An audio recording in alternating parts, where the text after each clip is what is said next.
Okay. Doctor Vijayabhaskar, chairman ethics committee clinical research and trials, Hyderabad. ఈ మధ్యకాలంలో మనం పిల్లల్లో ఎక్కువగా ఎపిక్స్టాక్సిస్ అనే ఒక సమస్యను చూస్తున్నాం. ముక్కులలో రక్తం కారడం అంటాం.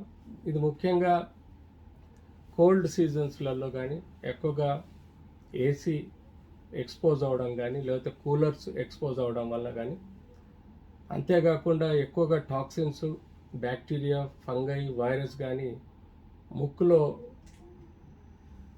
అక్యుములేట్ అయ్యి అక్కడ ఒక టిష్యూ రియాక్షన్ ఏర్పడటం వల్ల క్రమేణా ఇన్ఫెక్షన్ నుంచి అది బ్లీడింగ్కి కానీ, లేకపోతే ఎక్కువగా కోల్డ్, ముక్కు దిబ్బడం,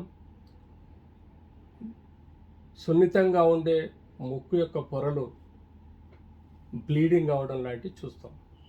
ఇలాంటి బ్లీడింగ్ డిజార్డర్స్ పిల్లల్లో వచ్చినప్పుడు వీలైనంత వరకు వాళ్ళకి క్లాటింగ్ టైంని, బ్లీడింగ్ అండ్ క్లాటింగ్ టైంని చెక్ చేసుకోవాల్సిన అవసరం ఉంటుంది. బ్లీడింగ్ అండ్ క్లాటింగ్ టైం నార్మల్గా ఉందా లేదా, లేదంటే వాళ్ళకి బ్లీడింగ్ డిజార్డర్స్ కూడా ఉంటాయి. కొన్ని ఫ్యాక్టర్స్ తక్కువ ఉండటం వల్ల కొన్ని రక్తనాళాలు చెట్లి, సున్నితమైన రక్తనాళాలు చెట్లి, సున్నితమైన మ్యూకస్ మెంబ్రెయిన్లో బ్లీడింగ్ అవడం, అది పేగుల్లో కానీ లేకపోతే ముక్కులో ఉండే స్మూత్ పొరని పల్చని చేసి బ్లీడింగ్ అవడం చూస్తాం. వీటికి రెగ్యులర్గా మనం తీసుకోవాల్సిన టెస్ట్లు, బేసిక్ కంప్లీట్ బ్లడ్ పిక్చర్తో పాటు clotting and bleeding time measure చేసుకొని విత్ ఇన్ లిమిట్స్లో ఉన్నాయా లేదా, ఫ్యాక్టర్స్ కరెక్టా లేదా. కొంతమందికి హీమోఫీలియా అనే డిజీజ్ వలన కూడా ఇలాంటి బ్లీడింగ్ వస్తుంది. హీమోఫీలియా డిజీజ్ ఉందనేది చూడాలి. వాళ్ళకి ఈ యొక్క కోల్డ్ వెదర్లో కోల్డ్ సిమ్టమ్స్, కాఫ్, స్ఫుటం పడడం, ముక్కు పేరుకుపోవడం, ముక్కు గారడం లాంటి సమస్యలు ఉన్నప్పుడు బ్యాక్టీరియా కానీ, ఫంగై కానీ, లేకపోతే ఈవెన్ వైరస్ వల్ల కూడా వ్యాధిని మనం ఎవాల్యుయేట్ చేసుకోవాలి. ముక్కు యొక్క సిటీ స్కాన్ చేయించుకొని వాటి యొక్క పొరలు ఎలా ఉన్నాయి, అవసరం ఉంటే ఎంఆర్ఐ కూడా తీసుకొని ముక్కులోని ఆ పూత ఏదైతే ఉంటుందో, మ్యూకస్ మెంబ్రెయిన్ ఉంటుంది, దాన్ని మనం ఎవాల్యుయేట్ చేసుకోవాల్సిన అవసరం ఉంటుంది.